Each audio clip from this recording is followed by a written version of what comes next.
নমস্কার বন্ধুরা, আবার আজকে নতুন ভিডিও নিয়ে চলে এসেছি। যেটা আমি বারবার অ্যাড দিচ্ছি, যেখানে আমরা ফ্ল্যাট বিক্রি করছি।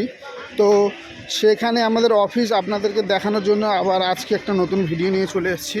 যেটি দেখতে পাচ্ছেন, সোনারপুর স্টেশন থেকে নেমে 5 মিনিটের হাঁটা রাস্তা দেখতে পাচ্ছেন বন্ধুরা। এই রাস্তা দিয়ে একটু কিছু গিয়েই আমাদের দাশগুপ্ত এন্টারপ্রাইজ। আপনারা জমি জায়গা সংক্রান্ত যে কোনো তথ্য যদি জানতে চান বা জমি কিনতে চান বা বিক্রি করতে চান, তো এখানে যোগাযোগ করুন। দাশগুপ্ত এন্টারপ্রাইজ রেজিস্ট্রি অফিসের পাশে দাশগুপ্ত এন্টারপ্রাইজ। আমি আজকে ভিডিওটা বানালাম এইটা জানানোর জন্য যে আমাদের অফিসের অ্যাড্রেসটা দেওয়ার জন্য, যে এই অফিসটা কোথায়, বা আপনারা যারা খুঁজছেন বা যোগাযোগ করতে চান, বা যাদের জমি বা বাড়ি ফ্ল্যাট লাগবে বা যাদের প্রয়োজন, তারা যোগাযোগ করুন দাশগুপ্ত এন্টারপ্রাইজ। সরাসরি অফিসে চলে আসুন এবং ফোন নাম্বার নিচে দিয়ে দেওয়া হবে।